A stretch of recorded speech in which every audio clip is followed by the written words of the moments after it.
For those of you that don't know, this is my beloved husband. Hello. Can you introduce yourself? I am beloved husband.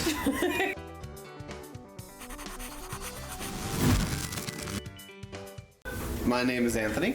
25 years of world building experience, doing it as a DM and RPGs, refocusing towards publishing, writing a novel. Or are you more interested in like publishing a campaign setting? Novels are hard. It's so much easier to tell a story when you have people's faces right in front of you. Yeah. And you get the immediate reactions. So I'm more focused on a setting right now. Where do you start designing a new setting? But just ground yourself. A small section of your world. I just figured that out.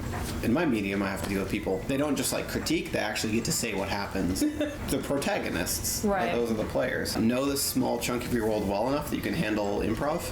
Okay. Now, I've tried to write a few scripts, and after about 3 minutes, they decide that chair is far too important, and everything goes off the rails. Right. So it's what's important to the players.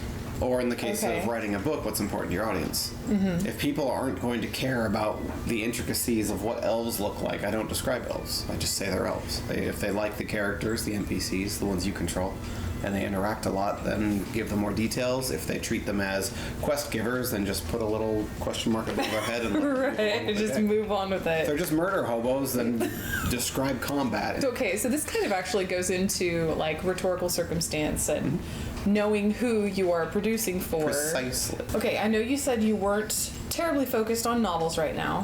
For my audience, I think that's actually, I have no idea if that's what people are interested in. Comment. Also, like and subscribe. Stop that. Hit the little bell. Oh, stop it. Dislike. She doesn't care either Stop. way. Anthony, Joseph, stop it. I know at least one of your players watches my That's channel. right. Put a dolphin sound effect when I do this.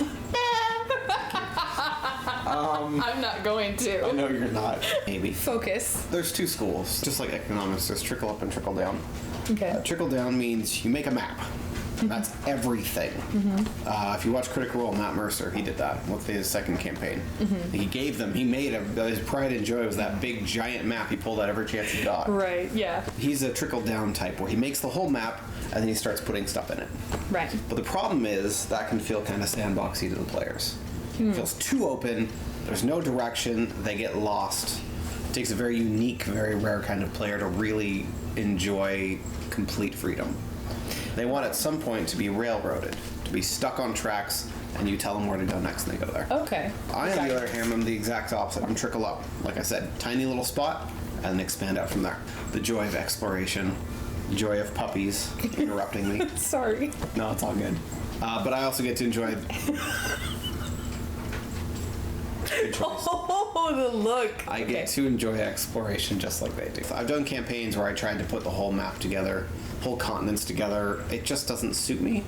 But I could very easily see how a lot of people would enjoy that experience. Yeah. I can't believe we're referencing Critical Role again, but those moments where Matt brings out the whole, like, the thing that he built with a blanket over the top of it, and then the players are like, let's go do this thing, and then he's like, and I'm going to put this away now, and you just never see it again. What you were talking about knowing a lot more about the world than you give away in the very beginning.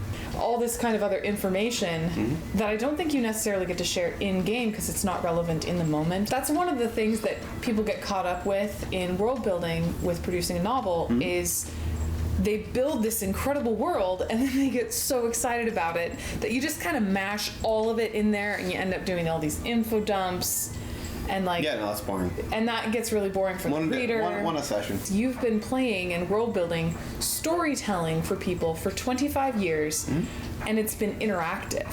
Yeah. You get that immediate feedback. Writers of novels don't typically get that experience. That's one thing I would recommend if you are a novelist interested in working on your world building or just that feedback, the like instant feedback on how your story is going with people.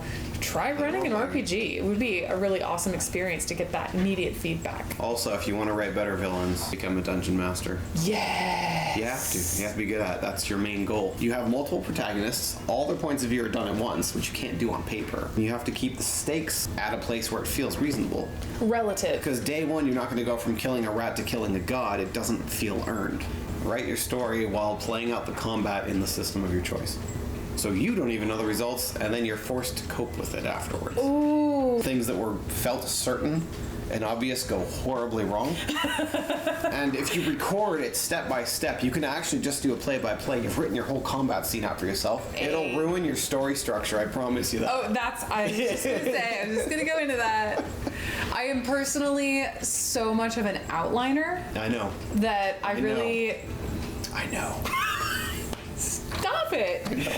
It's really hard for me to like completely hand over control of my baby to dice. One question that I find myself asking constantly of my critique partners: this person has been, she's been stabbed in the arm, and then now she's got to run for her life, and she's got to make it 3 miles and survive jumping in a river. Like, is that gonna work? There are game mechanics where I can actually test things simulate like that. Yeah. You could also do research and find out how much blood someone would lose, and et cetera, et cetera. But that sounds like 20 hours of boredom, whereas playing it out and suckering beautiful people from the internet into your game, giving them said players and saying this is a one-shot, and secretly it's book research.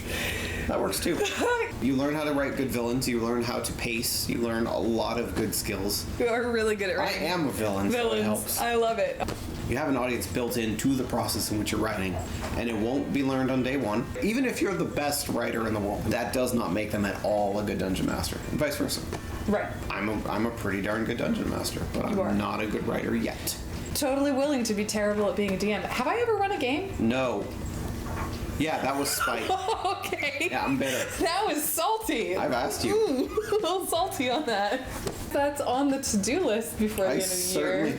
All right, maybe next year. Nah. Put it on next year. You said it. All right. It's on the internet. It must be true. We're not cutting this.